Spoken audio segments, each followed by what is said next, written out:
Right now, as you're watching this, someone is effortlessly commanding the attention of everyone around them. They walk into a room and conversations pause. They speak and people lean in. They suggest an idea and others find themselves nodding in agreement before they even realize why.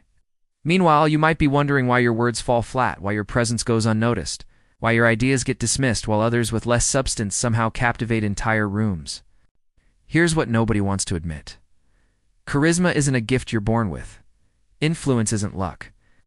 And that magnetic quality that draws people in like moths to a flame? It's a learnable skill set that's been hidden in plain sight for centuries. The people who possess this power aren't naturally special. They simply understand something you don't. Yet, what if I told you that every single day you're being seduced by masters of influence who are using psychological principles so subtle, so elegant, that you don't even realize it's happening? Your favorite brands, your most convincing colleagues, the leaders you admire, the people you can't stop thinking about. They're all using the same playbook. And today, you're going to learn every page of it. Welcome to the complete breakdown of The Art of Seduction by Robert Greene. This isn't just another book summary. This is your initiation into one of the most powerful skill sets in human interaction. Greene spent years studying history's greatest seducers, leaders, and influencers to decode the exact psychological mechanisms they use to captivate minds and hearts. But here's where most people get it wrong. They think seduction is about manipulation or romance. It's not. Seduction is about understanding the fundamental human need to be desired, understood, and chosen. It's about creating experiences so compelling that people want to be part of your world. Whether you're building a business, leading a team, creating art, or simply wanting to be heard, these principles will transform how people respond to you. The person you are right now lives in a world where influence feels mysterious and charisma seems reserved for others. But the person you'll become after this masterclass will possess something far more valuable than natural charm. You'll have conscious competence in the art of human magnetism. In the next 2 hours, we are not just going to read a book. We're going to deconstruct the very operating system of human attraction and install a new one in your mind. Let's begin the upgrade. First, we'll explore the 9 seductive character types, your blueprint for developing magnetic presence. We'll discover the Siren who creates irresistible fantasy, the Rake who makes everyone feel uniquely chosen, the ideal lover who mirrors people's deepest desires, the dandy who fascinates through ambiguity, the natural who charms through spontaneity, the Coquette who creates addiction through hot and cold dynamics, the charmer who disarms through focused attention, the charismatic who inspires through vision, and the star who captivates through ethereal presence. Then we'll dive into the 24-step seductive process, your complete system for ethical influence. We'll learn to choose the right targets, create false security through indirect approach, send mixed signals that create intrigue, appear as an object of desire, create need through anxiety and discontent. Insinuation, enter their spirit, create temptation, maintain suspense. Use words to sow confusion, pay attention to detail, poeticize your presence, disarm through vulnerability, confuse desire with reality, isolate the victim, prove yourself, effect regression, stir the transgressive, use spiritual lures, mix pleasure with pain, reverse the pursuit, use physical lures, master bold moves, and handle the aftermath. Every chapter will rewire how you think about influence, giving you tools that work in boardrooms, social situations, creative endeavors, and every human interaction you'll ever have. Let's go on a journey of transformation, one chapter at a time. The seductive characters. The Siren. What if your biggest weakness could become your greatest strength? Most people try to hide their flaws, smooth over their rough edges, become more acceptable to others. The Siren does the exact opposite. She takes what makes her different, dangerous, even forbidden, and turns it into an irresistible lure. Think about the last time someone completely captured your attention. I guarantee it wasn't because they were perfect. It was because they embodied something you couldn't quite grasp, something that felt both familiar and thrillingly unknown. The Siren understands that humans are drawn to what we can't fully possess or understand. In ancient mythology, Sirens were creatures whose songs were so beautiful that sailors would crash their ships just to get closer. But here's what's fascinating. The song wasn't about the siren at all. It was about the sailors' deepest fantasies reflected back to them. The siren's power came from becoming a mirror for others' desires. You see this principle everywhere. Think about luxury brands that create desire not through rational benefits, but through the fantasy of who you could become. Consider leaders who don't just present solutions, but paint visions of transformed worlds. Or artists whose work doesn't just entertain, but makes you feel understood in ways you've never experienced before. The modern siren might be the entrepreneur who doesn't just sell a product, but sells the dream of freedom. The teacher who doesn't just share knowledge, but awakens possibilities. The friend who doesn't just listen, but makes you feel like the most interesting person in the world. Here's your activation step.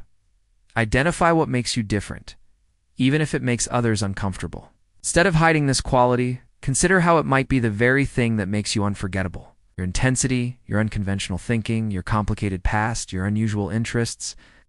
What if these aren't bugs to be fixed, but features to be amplified? But there's a shadow side to the siren that we must explore next, because power without wisdom becomes destruction, and that leads us to our next archetype, the Rake. Imagine being in a crowded room, but feeling like you're the only person who exists. That's the gift of the Rake. While others spread their attention thin, trying to please everyone, the Rake creates the intoxicating experience of being absolutely, completely seen. The Rake's power doesn't come from being universally attractive. It comes from making each person feel like they are the exception, the one who matters, the special case that changes everything. This isn't deception. It's focused attention elevated to an art form. History's greatest rakes understood something profound about human psychology. We are all walking around feeling invisible, undervalued, misunderstood. When someone truly sees us, really pays attention to who we are beneath the surface, it creates a bond that's almost impossible to break. Think about that colleague who remembers not just your name, but the small details about your life you mentioned once in passing. The leader who doesn't just assign tasks, but understands your unique strengths and aspirations. The friend who texts you articles they know you'll love, who brings up conversations from weeks ago, who makes you feel like your thoughts matter. But here's where most people miss the mark. They think being a Rake means being charming to everyone. Actually, it's the opposite. The Rake is selective. They choose their targets carefully, and then give those chosen few an experience of attention so complete, so overwhelming that it becomes addictive. The modern Rake might be the salesperson who doesn't pitch products, but discovers dreams. The manager who doesn't just give feedback, but invests in growth. The content creator who doesn't just produce videos, but builds genuine connections with their audience. Your activation step. For the next week, practice giving someone your complete, undivided attention in every interaction. Put away your phone. Make eye contact. Ask questions that show you're truly listening. Notice how people respond when they feel genuinely seen rather than processed. Yet attention alone isn't enough. To sustain influence, you must become something even more powerful. The person others don't just want to be around, but want to become. This brings us to the ideal lover. It's the ideal lover. What's more seductive than having your deepest desires understood by someone who embodies everything you wish you could be? The ideal lover doesn't just pay attention to who you are now. They see who you could become and love that person into existence. This archetype succeeds through a profound understanding of human psychology. We are all seeking completion. We have gaps in our personality, unfulfilled aspects of ourselves, dreams we've never dared to pursue. The ideal lover identifies these gaps and becomes the bridge to your unrealized potential.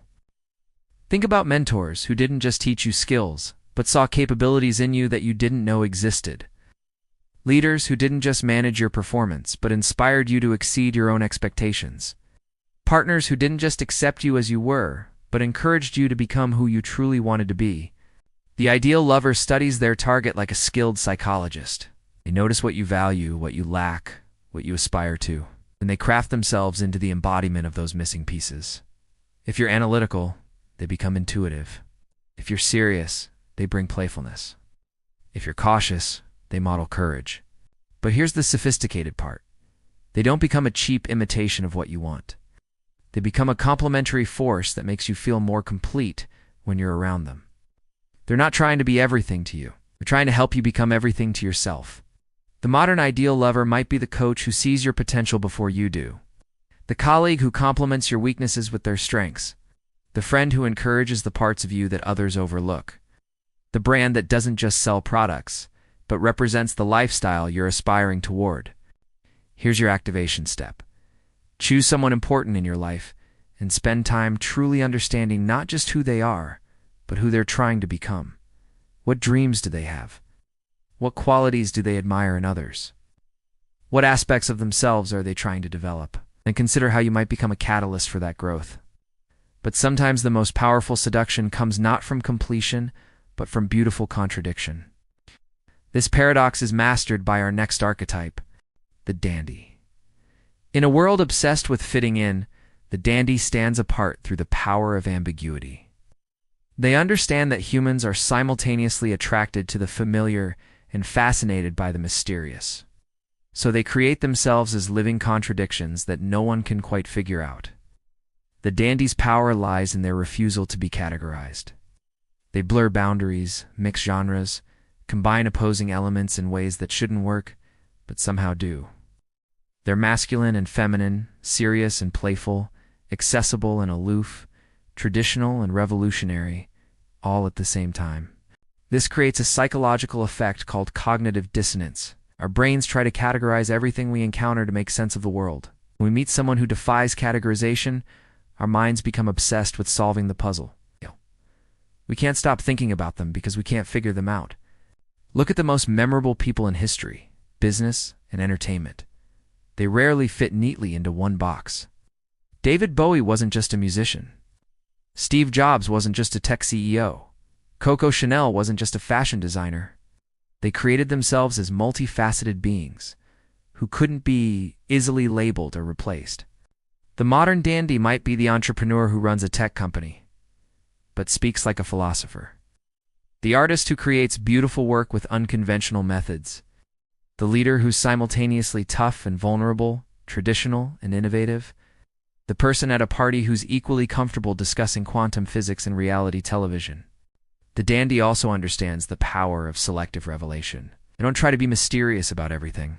Instead, they reveal certain aspects of themselves while keeping others intriguingly hidden. So they give you just enough to be fascinated, never enough to be satisfied. Your activation step: identify aspects of your personality that seem contradictory or don't fit conventional expectations. Instead of trying to resolve these contradictions, embrace them. Let yourself be complex. Share different facets of yourself in different contexts. Become someone who can't be easily summarized in a single sentence. But while the dandy captivates through complexity, our next archetype achieves something even more powerful. They make sophistication seem effortless. The natural. Watch a child discover something new, and you'll witness pure, unfiltered fascination. No self-consciousness, no pretense, just authentic wonder.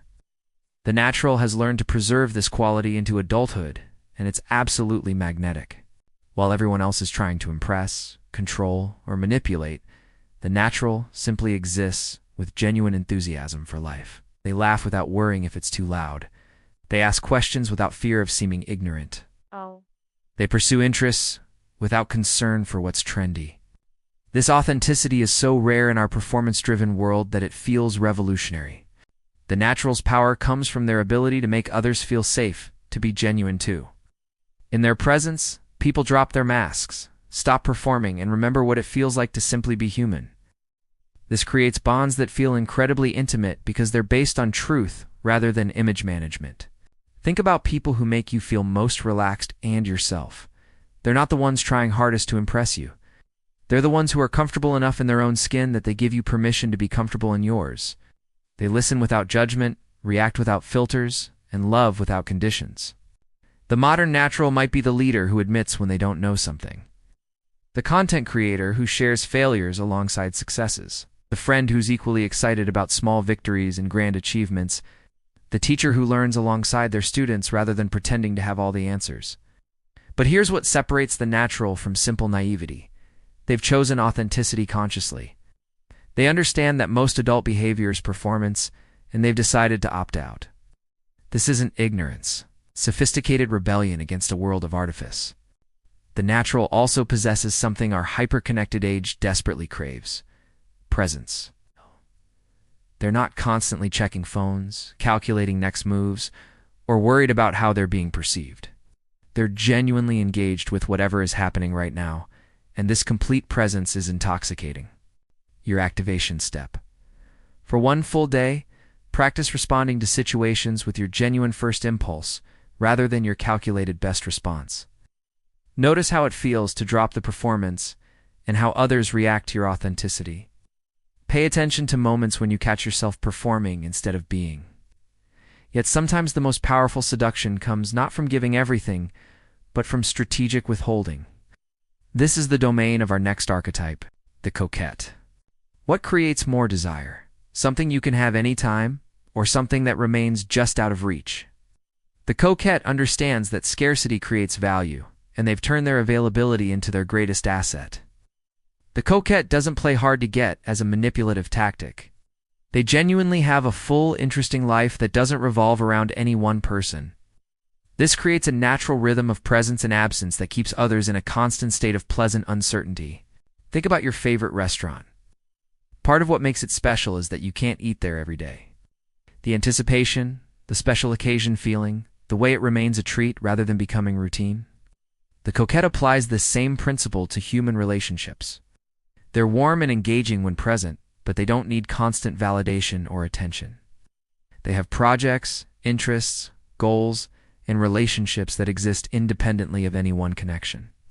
This makes their attention feel valuable because it's not desperately given to anyone who shows interest. The psychological principle at work here is intermittent reinforcement. Studies show that behavior patterns reinforced unpredictably are the strongest and most persistent. When someone is always available, we take them for granted. When someone is never available, we lose interest. But when someone creates a pattern of engaging connection followed by mysterious absence, we become mentally hooked. The modern Coquette might be the colleague who contributes brilliantly to meetings, but doesn't stay for idle chatter. The friend who plans amazing adventures, but also disappears into solo projects. The leader who gives meaningful feedback, but doesn't micromanage. It's the content creator who shares valuable insights, but doesn't respond to every comment. The Coquette also masters the art of strategic vulnerability. They don't overshare or seek sympathy, but they occasionally reveal something personal that makes others feel trusted and special. Then they gracefully change the subject, leaving people wanting to know more. Your activation step. Audit your availability patterns. Are you always the first to respond? The one who's free whenever others want to hang out? The person who drops everything to help? Try creating some natural scarcity. Develop interests that don't involve others. Be fully present when you're available, but don't be available all the time. But while the Coquette creates desire through distance, our next archetype achieves something even more valuable. They make people feel genuinely appreciated. The charmer. In a world where everyone wants to talk and few want to listen, the charmer has discovered the ultimate superpower, making others feel like the most interesting person in the room. They understand that the deepest human need isn't to be understood, but to feel valued. The charmer doesn't charm through their own charisma. They charm by drawing out the charisma in others. They ask the questions that make you think. They notice the details that others miss. They remember the stories that matter to you. In their presence, you don't just feel heard, you feel appreciated. This is sophisticated psychology in action.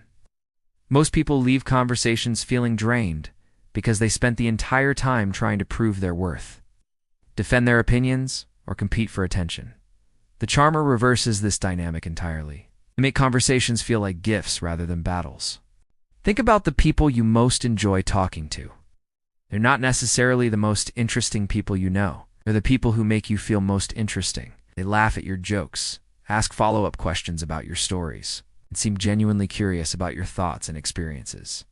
The charmer has mastered the art of strategic selflessness.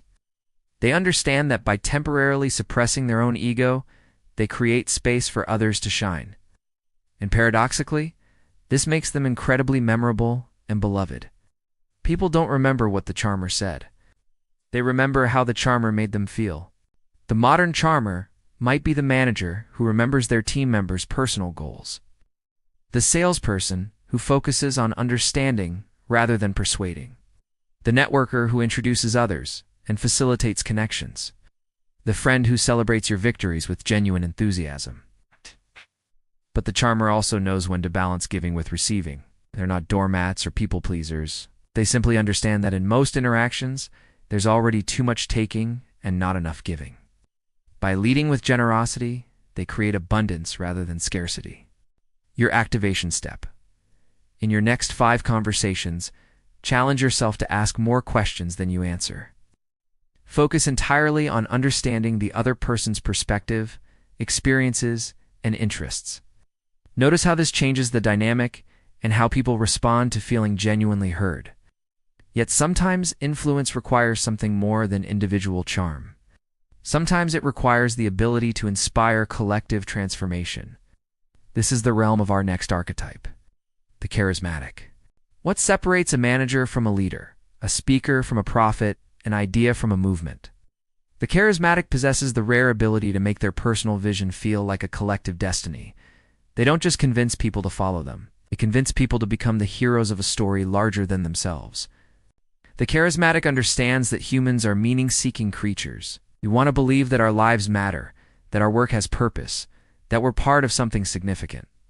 Most people feel trapped in mundane routines, wondering if their existence makes any difference. The charismatic offers them transcendence. This isn't about false promises or empty motivation. The most powerful charismatics genuinely believe in their vision so completely that their conviction becomes contagious. They've found something worth dedicating their life to, and they invite others to join them in that dedication. Think about leaders who changed the world. Martin Luther King Jr. didn't just advocate for civil rights. He painted a vision of a world where his children would be judged by their character rather than their color. Steve Jobs didn't just sell computers. He invited people to think different and change the world. Gandhi didn't just oppose colonialism. He embodied the change he wanted to see. The modern charismatic might be the CEO who doesn't just run a company, but leads a mission. The teacher who doesn't just share knowledge, but inspires lifelong learning. The activist who doesn't just protest problems, but builds solutions. The content creator who doesn't just entertain, but empowers. The charismatic also masters the art of inclusive storytelling. They make their audience feel like co-creators rather than consumers. They use we more than I and us more than me. They share credit generously and take responsibility boldly. They make people feel ownership in the vision rather than mere participation. But here's the sophisticated element. The charismatic's power comes from their willingness to sacrifice for their vision. They're not seeking personal gain disguised as noble purpose. They're genuinely committed to something bigger than themselves. And this authenticity is what makes others willing to sacrifice alongside them. Your activation step. Identify a cause, vision, or mission that genuinely matters to you beyond personal benefit. Practice articulating this vision in terms of collective transformation rather than individual achievement. Notice how people respond when you invite them to be part of something meaningful rather than asking them to support you personally. But while the charismatic inspires through vision, our final archetype achieves influence through an entirely different approach. They become living art. The star. What makes someone impossible to ignore? The star understands that in our visually saturated world, the ultimate seduction is becoming a living work of art. They don't just exist in the world. They transform the world around them into a more beautiful, interesting, mysterious place. The star's power lies in their commitment to aesthetic excellence in everything they do. Their clothes, their environment, their words, their gestures, even their silence becomes carefully curated expression. They understand that humans are visual creatures who respond to beauty, mystery, and style on a level deeper than logic. This isn't vanity or superficiality. It's understanding that presentation shapes perception, and perception shapes reality. The star takes responsibility for the energy they bring into every space and interaction. They become someone others want to be around, not just for what they say or do, but for how they make ordinary moments feel extraordinary. Think about people who light up a room just by entering it. They might not be conventionally beautiful or perfectly dressed, but they have presence. They've developed a personal style that's uniquely theirs. They carry themselves with confidence that comes from knowing exactly who they are and what they represent. The modern star might be the entrepreneur whose presentations feel like performances, the teacher whose classroom becomes a theater of discovery, the friend whose Instagram isn't just documentation but art, the colleague whose workspace reflects their personality so completely that it becomes inspiration for others. The star also understands the power of controlled mystery. They reveal themselves strategically, keeping certain elements of their life private and intriguing. They're not trying to be mysterious for its own sake, but they understand that some things become more powerful when they remain partially hidden. The star knows that everyone is performing all the time, whether consciously or unconsciously. The difference is that they've chosen to perform excellence rather than mediocrity, beauty rather than blandness, intention rather than accident. Your activation step. Choose one aspect of your daily life and elevate it to art. Your morning routine, your workspace, the way you dress, how you communicate, your social media presence. Approach it with the same intentionality you would bring to creating something beautiful. Notice how this changes not just how others see you, but how you see yourself. Now that we've explored the 9 seductive character types, it's time to understand how these archetypes translate into practical influence. We're moving from who to be into what to do, from character into process. Part 2. The seductive process. Chapter 1. Choose the right victim. Here's a truth that will save you years of frustration. Not everyone is worth your time, attention, or influence. The most successful seducers in history weren't those who could charm anyone. They were those who could instantly identify the right targets and focus their energy where it would have maximum impact. This isn't about manipulation or harm. It's about recognizing that your time and energy are finite resources. And strategic targeting is the difference between scattered effort and focused success. Whether you're building a business, developing relationships, or creating art, understanding your ideal audience is fundamental to achieving your goals. Think about it. You can spend months trying to convince someone who's fundamentally incompatible with your message. Or you can spend that same energy building deep connections with people who are naturally aligned with what you offer. The difference in results is exponential. The master seducer looks for specific psychological profiles. They seek people who are experiencing some form of dissatisfaction with their current situation, but haven't yet found a compelling alternative. They look for individuals who are open to new experiences, emotionally available, and possess the resources to act on their desires. In business, this means identifying customers who have both the problem you solve and the willingness to invest in solutions. In leadership, it means focusing on team members who are ready to grow rather than those who resist change. In relationships, it means choosing people who appreciate your unique qualities rather than those who want to change you. The modern version of this principle appears everywhere. Marketing professionals call it customer segmentation. Dating apps use matching algorithms. Artists develop their unique voice to attract their tribe rather than trying to please everyone. Successful content creators build devoted communities rather than chasing mass appeal. Your activation step. Audit your current relationships and commitments. Where are you investing energy in people or situations that consistently drain you or resist your influence? Where are you receiving natural enthusiasm and engagement? Begin shifting your time and attention toward the connections that generate mutual energy and away from those that feel like constant uphill battles. But identifying the right targets is only the beginning. Once you've chosen your focus, you must approach with the subtlety of a master craftsperson. Chapter 2. Create a false sense of security approach indirectly. The moment someone senses you want something from them, their psychological defenses activate.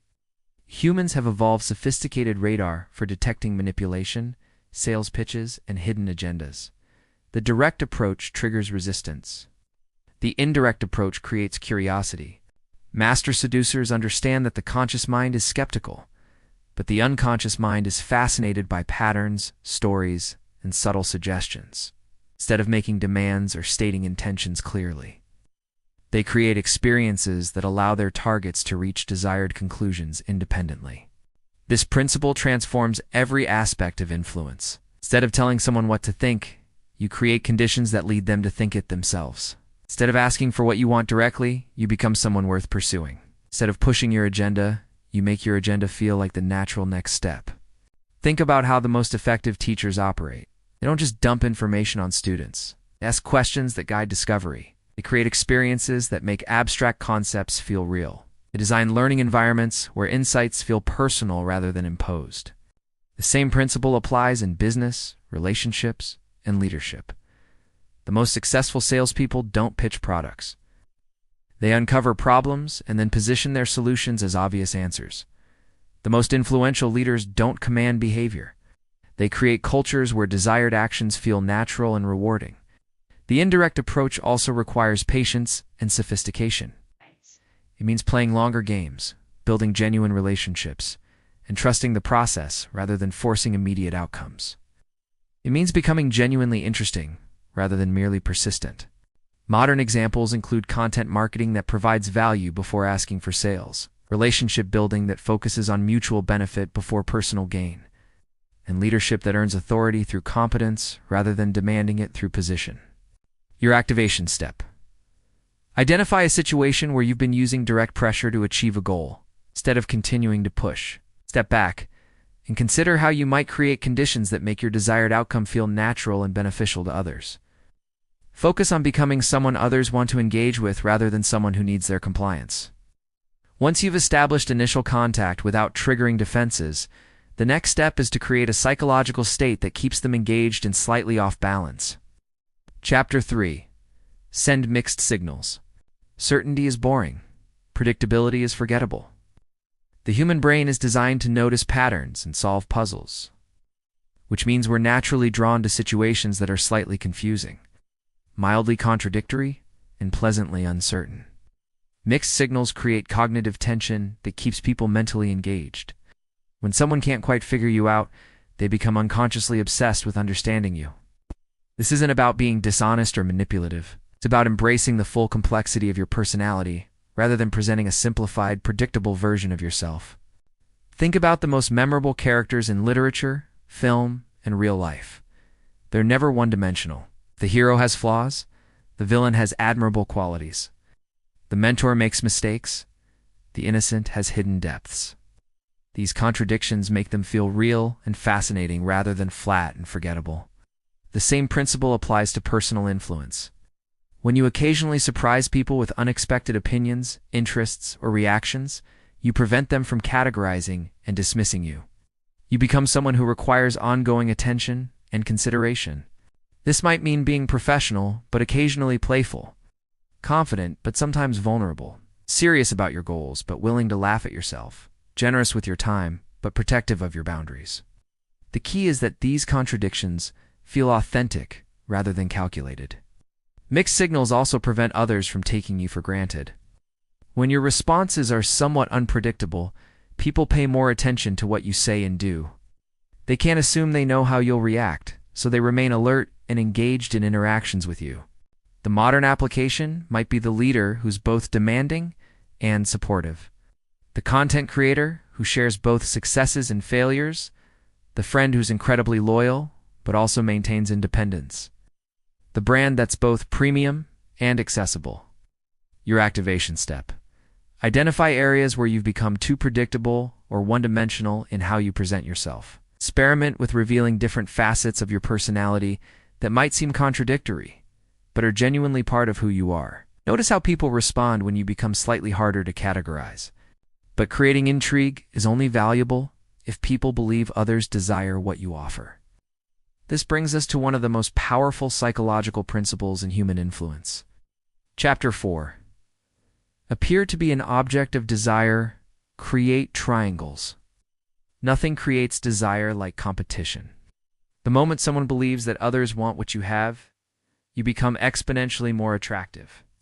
This isn't shallow psychology. It's evolutionary wiring that helped our ancestors survive by choosing mates and allies who were valued by the community. The triangle dynamic works because it provides social proof of your value while creating scarcity around your attention and resources.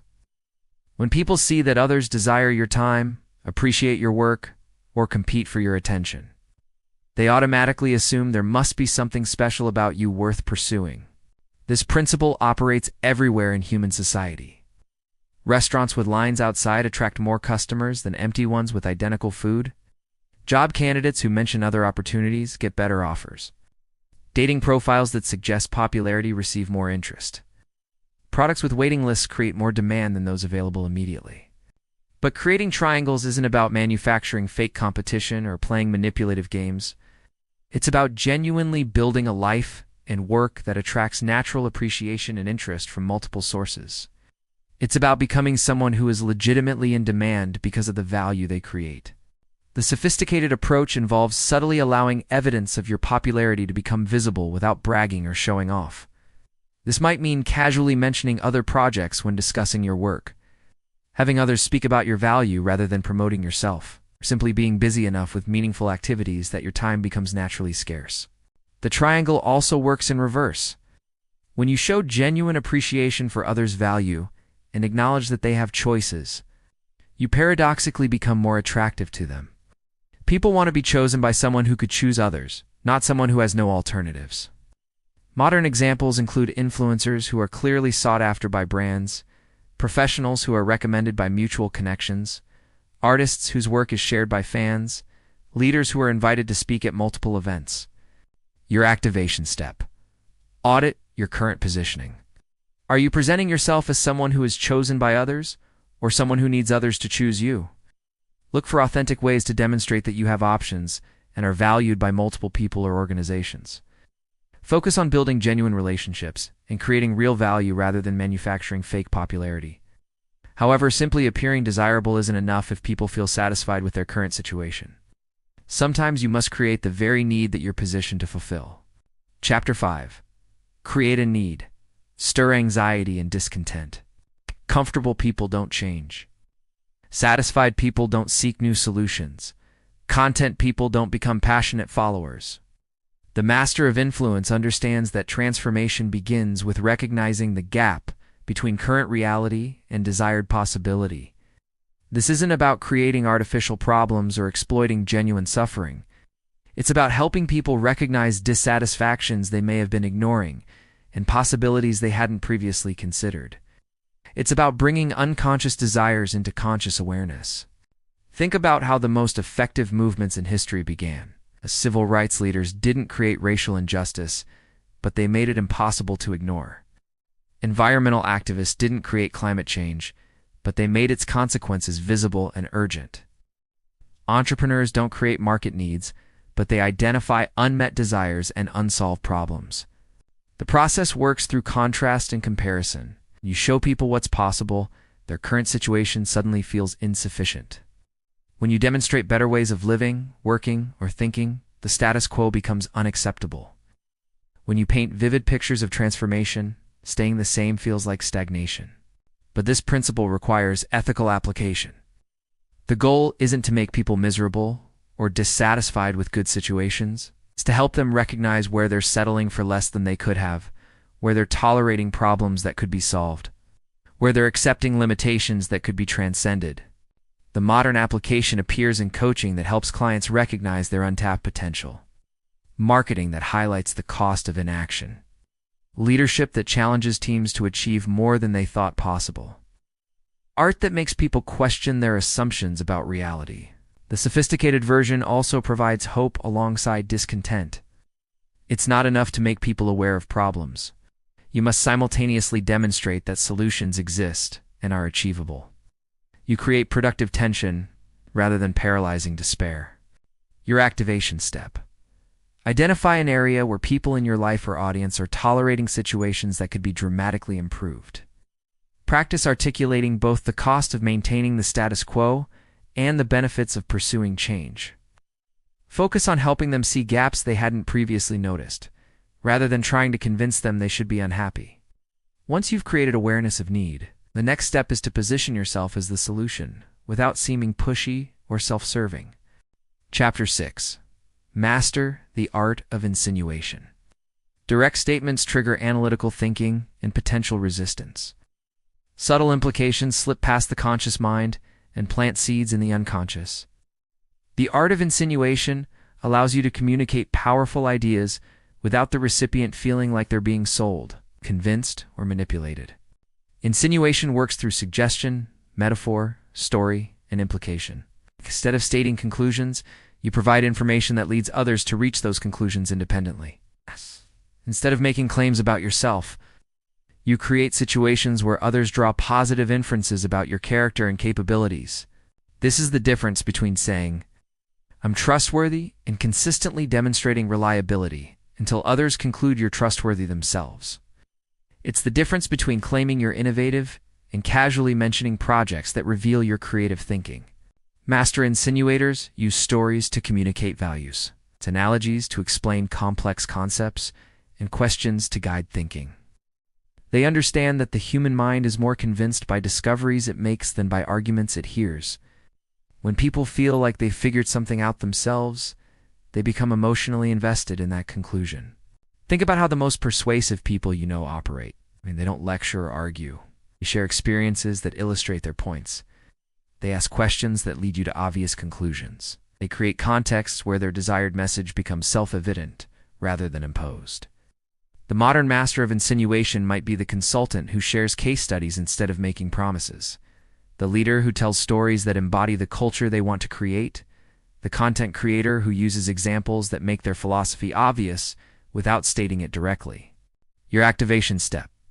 Choose an important message you want to communicate to someone. Instead of stating it directly, craft a story, analogy, or series of questions that would lead them to reach that conclusion independently. Practice making your point through implication rather than declaration.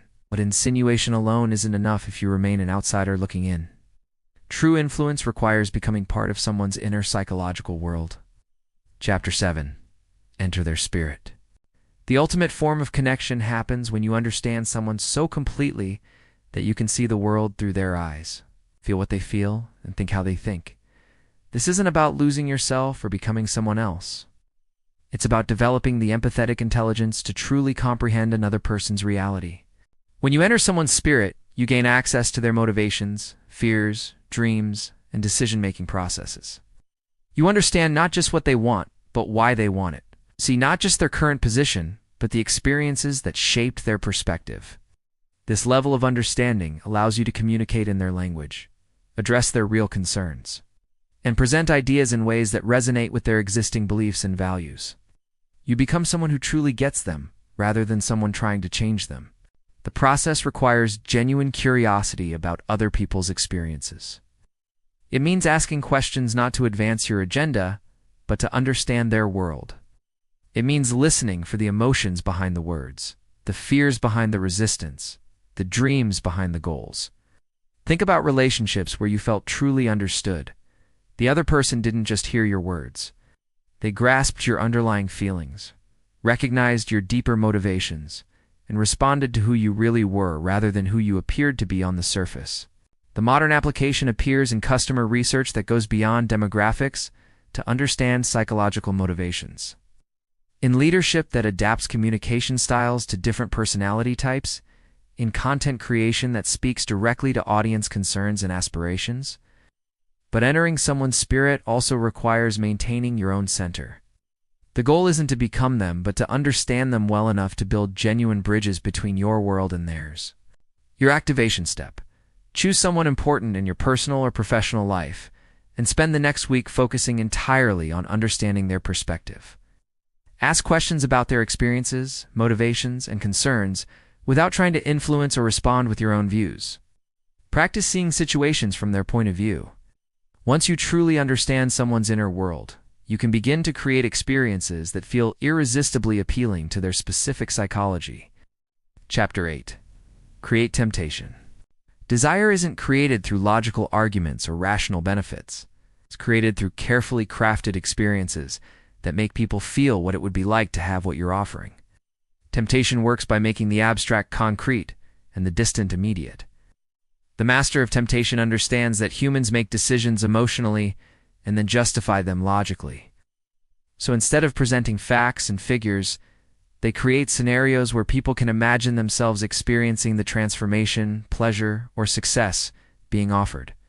This might mean giving someone a taste of the lifestyle they could have, a glimpse of the person they could become, or a sample of the results they could achieve. It's about making possibilities feel real and achievable rather than theoretical and distant. Think about how luxury brands create desire. They don't just describe product features.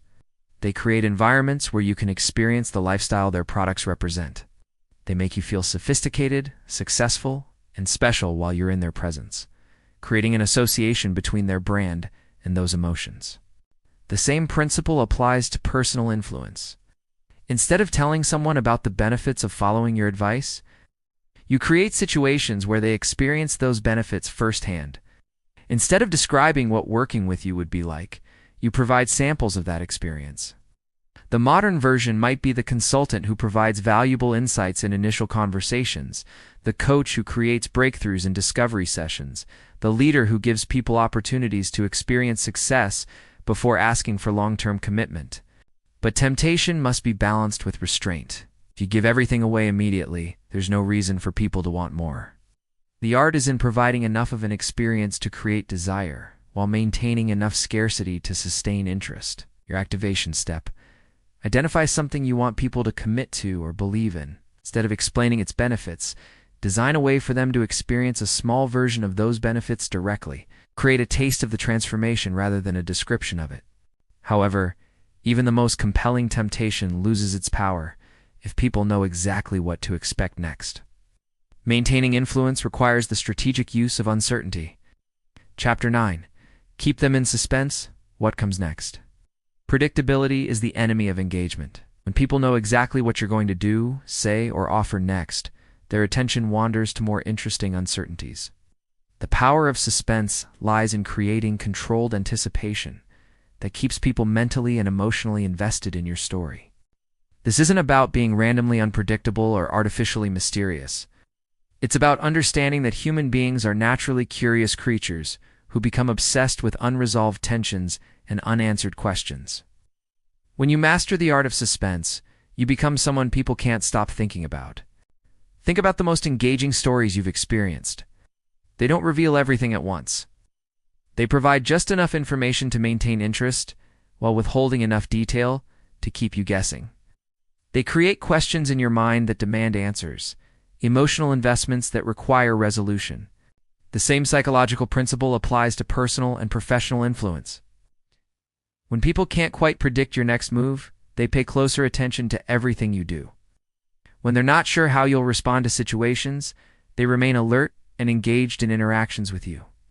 The master of suspense reveals information strategically, creating a series of small revelations that build toward larger understanding.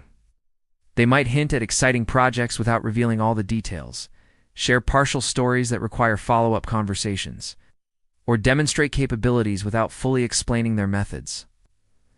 Modern examples include content creators, who end videos with previews of coming episodes, leaders who announce major changes but reveal details gradually, artists who share works in progress that build anticipation for the final product.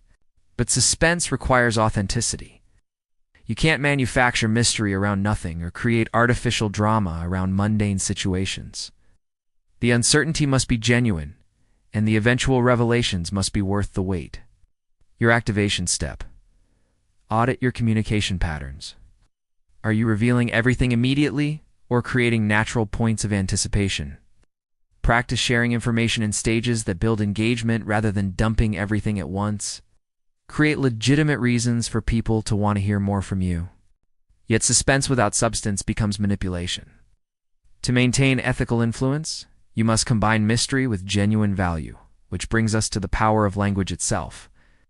Chapter 10. Use the demonic power of words to sow confusion. Language doesn't just describe reality, it creates reality. The words you choose, the metaphors you use, and the stories you tell literally shape how people think and feel about situations. Master influencers understand that controlling the narrative is more powerful than controlling the facts. This isn't about deception or manipulation. It's about recognizing that the same situation can be framed in multiple ways, and the frame you choose determines how people respond. You can describe a challenge as an opportunity, a setback as a learning experience, a change as an adventure or a threat. The power lies in using language that bypasses analytical thinking and speaks directly to emotions and imagination. Instead of abstract concepts, you use concrete images. Instead of logical arguments, you tell compelling stories. Instead of trying to convince the conscious mind, you engage the unconscious through poetry and metaphor. Think about leaders who changed the world through their words. They didn't just communicate information. They created new ways of seeing reality. Martin Luther King Jr. didn't just advocate for civil rights. He painted a dream that made injustice unbearable, inequality inevitable. Steve Jobs didn't just sell computers. He invited people to think different and dent the universe. The modern application includes reframing problems as opportunities, describing features as experiences, positioning brands as movements rather than companies, and turning customers into community members through the language choices you make. But the real power comes from understanding your audience's existing language patterns, then gradually introducing new frames that expand their thinking. You meet people where they are linguistically and then guide them toward new possibilities through careful word choice. Your activation step. Pay attention to the language you use to describe your goals, challenges, and opportunities. Experiment with different metaphors and frames for the same situations. Notice how changing your language changes both how you think about situations and how others respond to them. However, words alone aren't enough if the details of your presentation contradict your message. Mastery requires attention to every element of the experience you create. Chapter 11. Pay attention to detail. Excellence lives in the details that others overlook. While most people focus on big gestures and major messages, masters of influence understand that credibility and memorability come from the small touches that demonstrate care, competence, and consideration. Details communicate values without words. They show whether you're thoughtful or careless, whether you respect others' time and attention, or you're committed to quality or satisfied with mediocrity. People may not consciously notice every detail, but they feel the cumulative effect of your attention or neglect. Think about experiences that made lasting impressions on you. It probably wasn't just the main event, but the small touches that showed someone cared enough to make everything perfect. The handwritten note with a gift, the perfectly curated playlist for a gathering. The presentation slides that were both informative and beautiful. In professional contexts, details separate amateurs from experts. It's the difference between a good presentation and a great one, between acceptable work and exceptional results, between being hired and being remembered for future opportunities. The modern master of details might be the business owner who remembers customer preferences, the teacher who learns every student's name and interests, the content creator whose production quality reflects their message quality, the friend who notices when you need support before you ask for it. But attention to detail isn't about perfectionism or obsessing over insignificant elements. It's about identifying which details matter most to your audience and ensuring those elements reflect the excellence you want to be known for. Details also compound over time. Each small demonstration of care builds your reputation for quality and thoughtfulness. People begin to expect excellence from you and trust that you'll deliver it consistently. Your activation step. Choose one area of your life or work where details matter to your audience or goals. Audit every element of that experience and identify 3 small improvements that would demonstrate higher levels of care and quality. Implement these changes and notice how people respond differently. Yet even perfect details feel hollow if they're not infused with meaning and beauty. True influence requires transforming ordinary interactions into memorable experiences. Chapter 12. Poeticize your presence. Reality is often mundane, but experience can be magical. The difference lies in how you frame, present, and infuse meaning into ordinary moments. When you poeticize your presence, you transform routine interactions into memorable experiences that people want to repeat and share. This isn't about being dramatic or artificial. It's about bringing intentional beauty, meaning, and artistry to how you show up in the world. It's about recognizing that every interaction is an opportunity to create something more interesting than the default. Poeticizing your presence might mean bringing unexpected beauty to ordinary spaces, finding meaningful metaphors for mundane concepts, telling stories that transform information into inspiration, or simply approaching routine tasks with the care and attention of an artist. Think about people who make ordinary moments feel special. They might be the teacher who turns lessons into adventures, the manager who frames team meetings as collaborative creation sessions, the friend who suggests activities that feel like scenes from an interesting movie rather than just ways to pass time, The modern version includes curating your social media presence like an art gallery, approaching your workspace as a reflection of your values and aspirations, communicating in ways that are both clear and beautiful, and designing experiences that people want to participate in rather than endure. But poeticizing isn't about surface aesthetics or Instagram-worthy moments. It's about bringing genuine intention and care to how you engage with the world. It's about being someone whose presence makes situations more interesting, beautiful, and meaningful. The goal is to become associated with elevated experiences rather than ordinary interactions. When people think of you, they remember not just what you did, but how you made everything feel more special than usual. Your activation step. Choose one routine aspect of your life and approach it with the mindset of creating art or beauty. This might be how you design your workspace, conduct meetings, communicate with others, or even how you dress and present yourself. Focus on bringing intentional elevation to ordinary moments. However, all the poetry and beauty in the world won't create lasting influence. If people see you as invulnerable or perfect, true connection requires strategic authenticity. Chapter 13. Disarm through strategic weakness and vulnerability. Perfection is intimidating and ultimately unrelatable. Vulnerability is disarming and deeply connecting. When you strategically reveal your struggles, mistakes, and uncertainties, you become human rather than superhuman, accessible rather than distant, trustworthy rather than suspicious. This isn't about oversharing or seeking sympathy. It's about understanding that people connect with your humanity more than your achievements, your struggles more than your successes, your questions more than your answers. Strategic vulnerability creates emotional bridges that pure competence cannot build. The key word is strategic. Not all vulnerabilities should be shared with everyone at every time. The art lies in revealing struggles that make you more relatable without undermining your credibility, sharing failures that demonstrate growth rather than incompetence. Think about leaders you most admire and trust. They're not those who never admit mistakes or show uncertainty. They're those who own their failures, acknowledge their limitations, and share their learning process. This makes their successes feel more authentic and their guidance more valuable. The modern application includes entrepreneurs who share both their victories and their near failures, teachers who admit when they don't know something and learn alongside their students, leaders who acknowledge their mistakes and demonstrate how they've grown from them. Strategic vulnerability also invites others to be authentic in return. When you model that it's safe to be human, imperfect, and still learning, create environments where others feel permission to drop their masks and engage genuinely. But the vulnerability must be genuine and purposeful. People can sense when authenticity is being performed rather than lived. The goal isn't to appear vulnerable, but to be courageously honest about your real experience in ways that serve connection and growth. Your activation step. Identify an area where you've been presenting yourself as more perfect or certain than you actually are. Practice sharing a genuine struggle or uncertainty in a way that demonstrates your humanity without undermining your competence. Notice how this changes the dynamic of your relationships. Once you've established genuine human connection, you can begin to blur the lines between what people think they want and what you're offering. Chapter 14. Confused desire and reality, the perfect illusion.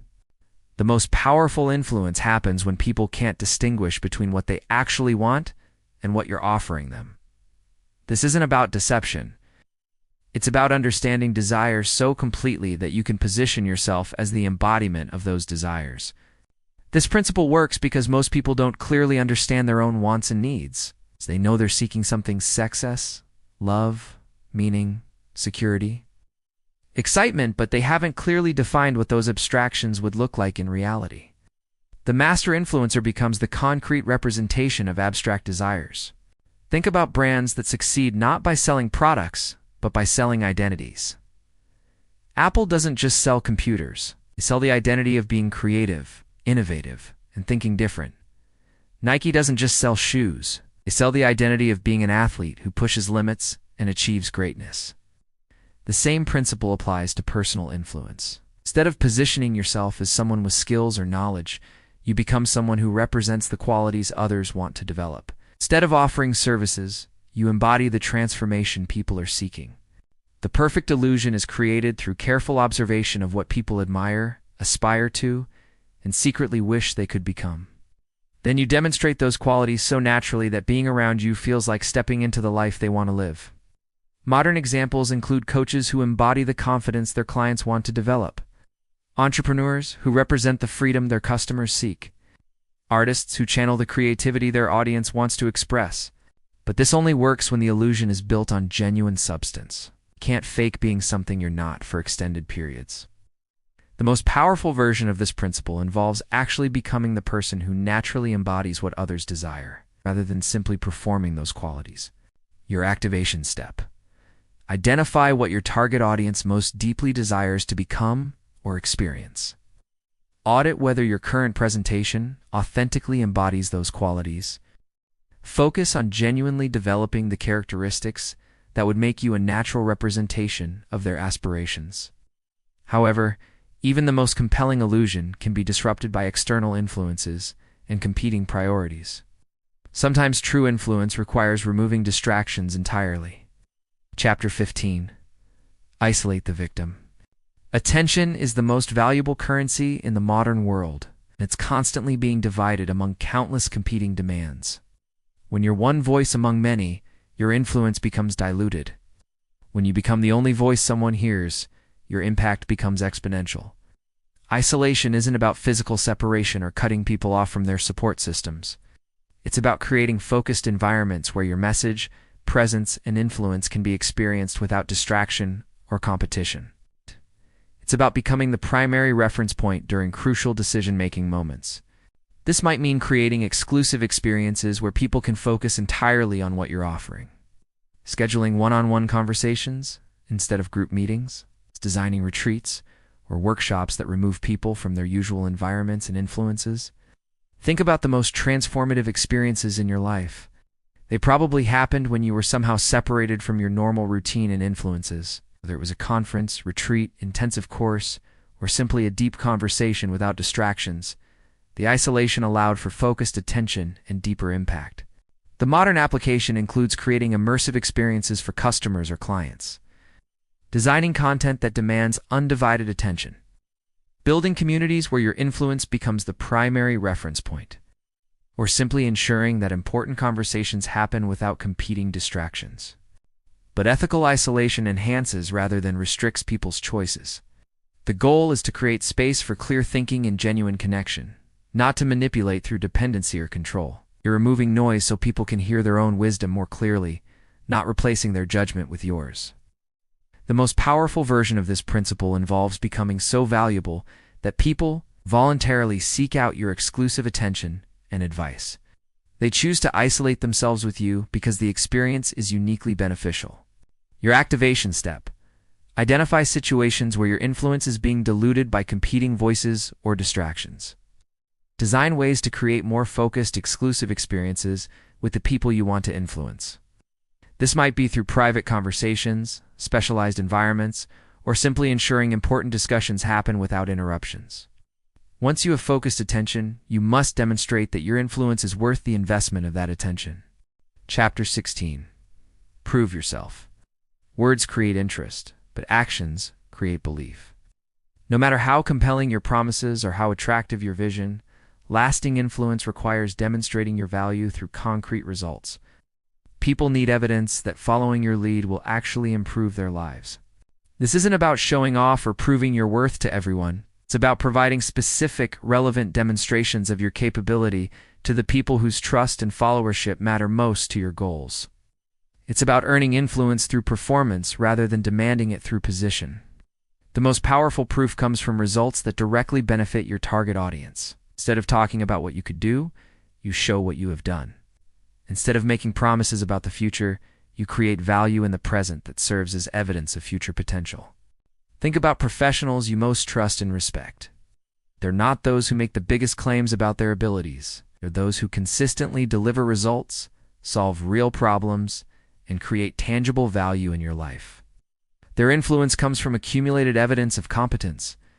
The modern version includes content creators who provide valuable insights before asking for subscriptions, consultants who solve real problems in initial meetings, leaders who achieve small wins before requesting bigger commitments, Friends who follow through consistently on small promises before making larger ones. But proof must be relevant to what people actually care about. Demonstrating skills that don't matter to your audience won't build the influence you want. The key is understanding what kinds of evidence would be most convincing to the specific people you want to influence.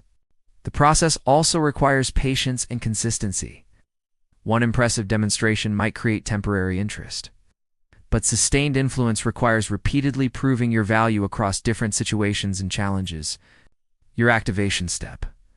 Identify the most important person or group you want to influence. Determine what kind of proof would be most convincing to them based on their values and needs. Create a plan to demonstrate your value in ways that directly benefit them before asking for anything in return. Yet sometimes the most powerful influence comes not from proving your strength, but from helping others reconnect with simpler, more innocent parts of themselves. Chapter 17. Effect, a regression. Deep within every adult lives the child they once were, full of wonder, spontaneity, and unguarded emotion. Modern life forces us to suppress these qualities in favor of rational, controlled, socially acceptable behavior. When you help people reconnect with their inner child, you create experiences that feel both nostalgic and liberating. Regression doesn't mean encouraging irresponsible behavior or childish reactions to serious situations. It means creating safe spaces where people can access the playfulness, curiosity, and emotional authenticity they've learned to hide. It's about giving permission for joy, spontaneity, and wonder. This principle works because childhood represents freedom from the psychological armor we develop as adults. When people feel safe to let their guard down and access younger parts of themselves, they become more open, more trusting, and more willing to be influenced by positive experiences. Think about situations where you've felt most relaxed and authentically yourself. They probably involved some element of play, curiosity, or freedom from adult responsibilities and expectations. These experiences are memorable and bonding because they allow access to parts of yourself that rarely get expressed. The modern application includes creating playful elements in serious contexts, encouraging curiosity and questions rather than just providing answers, designing experiences that feel like adventures rather than obligations, allowing for spontaneity and improvisation rather than rigid structure. This might be the leader who incorporates games into team building, the teacher who maintains enthusiasm and wonder about their subject, the friend who suggests activities that feel like childhood adventures, the content creator who maintains genuine excitement about their topics. But effective regression requires reading your audience carefully. Some people are ready to play and explore, while others need more time to feel safe enough to lower their guard. The key is creating invitation rather than pressure, permission rather than expectation. Your activation step. Think about someone you want to connect with more deeply. Consider what activities, environments, or conversations might help them access their more playful, curious, or spontaneous side. Create opportunities for safe age-appropriate regression that builds connection rather than embarrassment. Sometimes the most profound influence comes from introducing elements that feel forbidden, dangerous, or socially unacceptable in small, safe doses. Chapter 18. Stir up the transgressive and taboo. Humans are simultaneously attracted to rules and fascinated by breaking them. We want to be good, but we're also curious about what it would feel like to be a little bit bad. When you provide safe ways for people to explore their rebellious impulses, you become associated with excitement, freedom, and aliveness. This isn't about encouraging genuinely harmful or destructive behavior. It's about understanding that people crave experiences that feel slightly dangerous, unconventional, or outside their normal boundaries. It's about offering controlled rebellion that satisfies the need for transgression without causing real damage. The taboo might be expressing unpopular opinions, exploring unconventional ideas, breaking minor social rules, challenging authority in safe contexts, or simply doing things that feel slightly scandalous or exciting compared to ordinary routine. Think about experiences that made you feel most alive and memorable. They probably involved some element of risk, novelty, or departure from normal behavior. These experiences stick with us because they provide relief from the constant self-control that adult life requires. The modern version includes content that challenges conventional wisdom, leaders who question established practices, artists who explore controversial themes, friends who suggest activities that feel adventurous compared to routine options, But transgression must be calibrated carefully to your audience's comfort level and values. What feels exciting to one person might feel genuinely threatening to another. The art lies in finding the edge of people's comfort zone and providing gentle pushes rather than aggressive shoves. The goal isn't to shock or offend, but to provide controlled access to feelings of freedom, rebellion, and aliveness that people crave, but rarely allow themselves to experience safely. Your activation step. Identify areas where your target audience might be feeling constrained by rules, expectations, or conventional behavior. Consider how you might provide safe opportunities for them to explore their rebellious or unconventional impulses without causing real harm or serious consequences. However, sometimes the most powerful influence comes not from rebellion, but from connection to something larger and more meaningful than everyday concerns. Chapter 19. Use spiritual lures. Humans need to believe their lives have meaning beyond immediate circumstances and personal concerns. We want to be part of something larger than ourselves, to contribute to purposes that will outlast our individual existence. When you connect your influence to transcendent values and spiritual significance, you tap into the deepest sources of human motivation. This isn't about religious manipulation or false promises of salvation. It's about recognizing that people are naturally drawn to experiences, relationships, and causes that feel meaningful, sacred, and connected to something greater than mundane daily existence. Spiritual lures might include connecting work to higher purposes, framing challenges as opportunities for growth and transformation, positioning relationships as paths to deeper understanding, or presenting goals as contributions to collective good rather than just personal benefit. Think about the most motivated you've ever felt. It probably wasn't when you were pursuing purely selfish goals, but when you believed your actions would contribute to something meaningful for others or for the world. Spiritual connection provides energy and persistence that material motivations cannot sustain.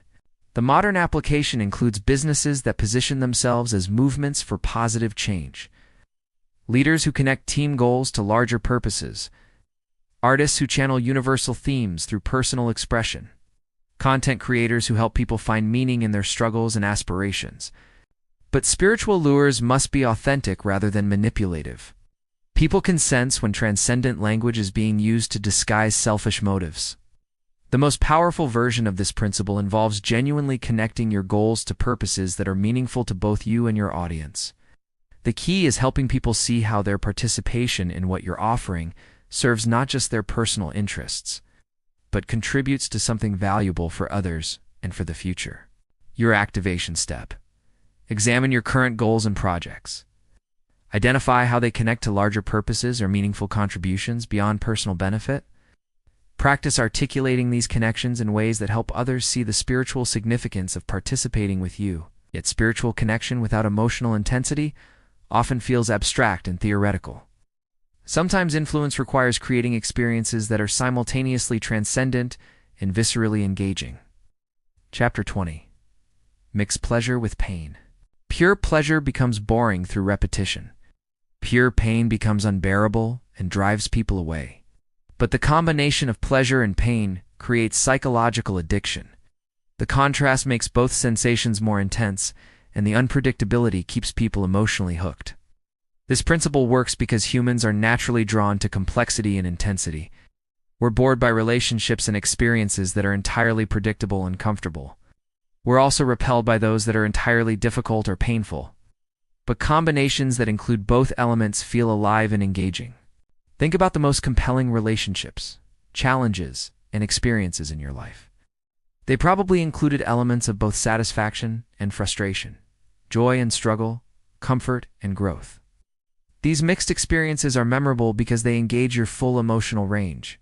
The modern application might include challenges that are difficult but rewarding, feedback that's honest but supportive, content that's entertaining but also makes people think, relationships that provide both comfort and growth opportunities. In professional contexts, this might mean setting high standards while providing strong support, creating challenges that stretch people while ensuring they have resources to succeed, or building cultures that are both demanding and nurturing. But the mixture must serve growth and genuine benefit rather than manipulation or control. The goal isn't to create emotional dependency through artificial drama, but to provide experiences that are rich, complex, and ultimately transformative. The pain element should feel meaningful rather than arbitrary, and the pleasure should feel earned rather than cheap. Both elements should contribute to the person's development and well-being. Your activation step. Audit your current approach to relationships and influence. Are you avoiding all conflict and challenge to maintain comfort? Are you creating unnecessary drama or difficulty? Consider how you might introduce appropriate challenge that enhances rather than undermines the value you provide. However, maintaining this dynamic requires careful balance. Sometimes the most powerful move is to step back entirely and let others come to you. Chapter 21. Give them space to fall. The pursuer is pursued. The moment you start chasing someone, you become less attractive to them. The moment you create space for them to pursue you, you become more desirable. This counterintuitive principle works because pursuit implies scarcity on your side and abundance on theirs, while being pursued implies abundance on your side and scarcity on theirs. When you're always available, always reaching out, always initiating contact, you communicate that you need the other person more than they need you. When you occasionally pull back and focus on your own life and goals, you create space for them to miss you and wonder what you're doing. This isn't about playing games or being manipulative. It's about having a genuinely full and interesting life that doesn't revolve around any one person or opportunity. It's about being confident enough in your value that you don't need to constantly prove it through pursuit. Think about people whose attention you most value. They're probably not those who are always available or constantly seeking your validation. They're those who have their own interesting lives and choose to include you in them rather than needing you to complete them. The modern version includes entrepreneurs who focus on building great products rather than chasing every potential customer. Content creators who prioritize quality over quantity of engagement. Professionals who do excellent work rather than constantly. But creating space requires genuine confidence rather than artificial scarcity. You can't fake having other options or being genuinely busy with meaningful activities. The pullback must be authentic rather than calculated. The goal is to become someone worth pursuing rather than someone who needs to pursue others. This happens through developing yourself, your skills, your relationships, and your contributions to the point where others naturally want to be part of what you're creating. Your activation step. Identify situations where you might be pursuing too aggressively or being too available. Practice focusing more energy on your own development and goals, while maintaining warm but not desperate connection with others. Notice how this changes the dynamic of your relationships. But all psychological influence ultimately depends on physical presence and tangible interaction. Virtual connection has limits that embodied experience can transcend. Chapter 22. Use physical lures. Human beings are physical creatures living in digital environments. While we can create significant influence through words, images, and virtual interaction, nothing replaces the power of physical presence. Tangible experiences and embodied communication. Physical lures work because they engage senses and create memories that pure information cannot match. Physical lures might include creating beautiful environments for important interactions, using touch appropriately to build connection, paying attention to your appearance, and grooming as communication tools. Designing experiences that engage multiple senses, rather than just sight and sound. The principle also includes understanding that physical presence communicates status, confidence, and investment in ways that virtual presence cannot.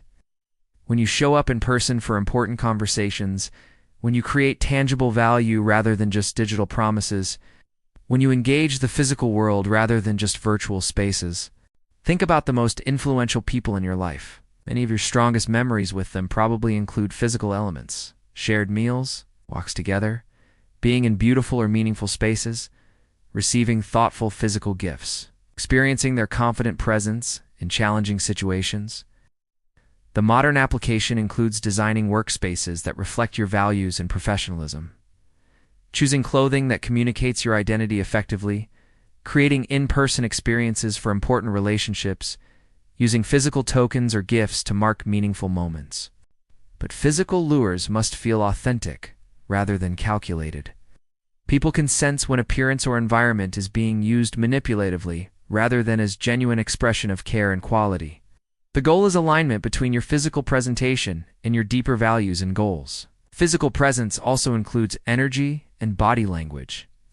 How you carry yourself, your level of physical fitness and vitality, your ability to be fully present in physical space rather than distracted by devices, all communicate volumes about your character and capabilities. Your activation step. Audit your physical presentation and environment. Consider how your appearance, workspace, and physical presence support or undermine the influence you want to create. Make one significant improvement to how you show up physically in important situations. All of this preparation and process ultimately serves one crucial moment, the time when you must act decisively to achieve your goals. Chapter 23. Master the art of the bold move. There comes a moment in every influence situation when subtle techniques must give way to direct action. After all the preparation, relationship building, and strategic positioning, success requires the courage to make clear requests, take definitive positions, or propose significant changes. The bold move is what transforms influence into results. Most people fail at this crucial moment because they're afraid of rejection, conflict, or commitment. They've done all the preparatory work, but can't bring themselves to actually ask for what they want or propose what they believe needs to happen. They prefer the safety of endless preparation to the risk of decisive action. The bold move isn't reckless or impulsive. It's carefully timed action taken when conditions are optimal and relationships are properly prepared. It's the moment when you transition from building influence to using influence for specific outcomes. Think about the most important positive changes in your life. They probably resulted from moments when someone had the courage to be direct with you, a mentor who challenged you to pursue bigger goals, a friend who confronted you about self-destructive behavior, a leader who offered you opportunities you hadn't imagined. The modern application includes entrepreneurs who ask for significant investment after demonstrating value, leaders who recommend major changes after building trust, content creators who launch ambitious projects after building engaged audiences. But the bold move requires reading the situation accurately. Moving too early destroys relationships and credibility. Moving too late means missed opportunities and diminished influence. The art lies in recognizing the optimal moment, when your preparation has created the conditions for success. The bold move also requires accepting responsibility for outcomes. When you act decisively, you become accountable for results in ways that preparation alone doesn't require. This responsibility is what separates influence from manipulation and leadership from mere popularity. Your activation step. Identify a situation where you've been building influence, but avoiding decisive action. Assess whether conditions are right for a bold move. If so, design a clear, direct request or proposal. If not, determine what additional preparation is needed before you can act with confidence. However, even the most successful influence campaign creates consequences that must be managed thoughtfully to preserve relationships and reputation. Chapter 24. Beware the after effects. What happens after you've successfully influenced someone? Do they thank you forever and remain permanently grateful for your impact on their lives? Fortunately, human psychology is more complex than that. Success in seduction often creates unexpected reactions that can destroy everything you've built if you don't anticipate and manage them skillfully. The after effects occur because successful influence changes people, and change often creates internal conflict. Someone who has been seduced, whether romantically, professionally, or personally, may feel embarrassed about how easily they were influenced. Resentful about having been changed, or concerned about having revealed vulnerabilities, they later regret sharing. People's egos need to believe they make their own choices based on rational thinking. When they realize how much they've been influenced by someone else, they may feel manipulated or foolish, even if the influence was entirely beneficial and ethical. This can create resentment toward the very person who helped them grow or change. The solution is to help people feel ownership of the changes they've made, rather than credit for having influenced them. Instead of taking obvious credit for someone's transformation, you help them see their growth as evidence of their own wisdom, courage, and capability. This preserves their self-respect while maintaining positive feelings toward you. Another common after effect is the tendency for people to test whether your influence was genuine or strategic. They may behave in ways designed to see if you'll continue caring about them once you've achieved your goals. Passing these tests requires demonstrating consistent care and authentic interest in their well-being beyond whatever you initially wanted from them. Some people may also try to reverse or undo the influence they've accepted, especially if it required them to change in ways that their friends, family, or previous identity resists. Supporting people through this resistance without trying to control their choices demonstrates respect for their autonomy and often leads to stronger, more sustainable influence. The key to managing after effects is understanding that successful influence creates responsibility. When you change someone's life, you become partly responsible for helping them integrate those changes in healthy ways that serve their genuine best interests. Long-term influence requires shifting from active seduction to supportive mentorship. Once someone has been influenced, your role changes from persuader to guide, from seducer to ally. This transition must be handled consciously and skillfully. Here's your activation step. Think about someone you've successfully influenced in the past. Consider what after effects might have occurred and how well you handled the transition from influencing them to supporting their integration of the changes. If there are relationships where after effects created problems, consider whether there are ways to repair or improve those connections by demonstrating ongoing authentic care for their well-being. The ultimate goal of ethical influence is creating positive change that people feel grateful for long after the initial seduction has ended. You began this journey believing that magnetic presence, irresistible influence, and deep human connection were mysterious gifts available only to a chosen few. And now you understand the truth. These abilities are skills that can be developed, psychological principles that can be learned, and human capacities that can be awakened in anyone willing to do the inner and outer work required. You've discovered the 9 archetypal characters that have captivated humanity throughout history, from the Siren, who embodies pure desire, to the star, who creates their own gravitational field of fascination. More importantly, you've learned that you don't need to become someone else to be magnetic.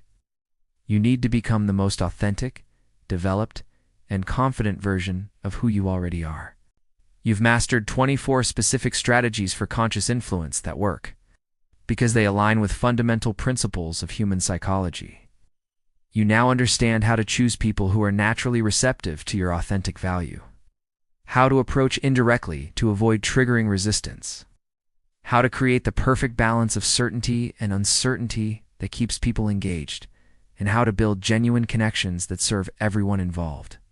But perhaps most importantly, you've learned that true seduction isn't about manipulation or control. It's about becoming someone whose presence genuinely enhances other people's lives. When you can help others feel more attractive, more interesting, more capable, and more alive, influence becomes effortless because people naturally want more of what makes them feel better about themselves and their world. The person you were when you started this journey operated from scarcity, believing you had to work against people's natural resistance to create connection and influence. The person you're becoming operates from abundance, understanding that the right people will naturally be drawn to the authentic value you offer when you express it with confidence and skill. You now face a choice that will determine whether this knowledge transforms your life or remains just interesting information. You can return to your old patterns of hoping that people will somehow recognize your value without you having to develop or express it consciously. Or you can begin immediately implementing these principles to become someone whose presence people genuinely crave and whose influence creates positive change. The world needs people who understand how to create genuine connection, positive influence, and mutual growth. It needs people who can cut through superficial social interactions to create real intimacy and understanding. It needs people who can inspire others to become better versions of themselves rather than remaining stuck in limiting patterns.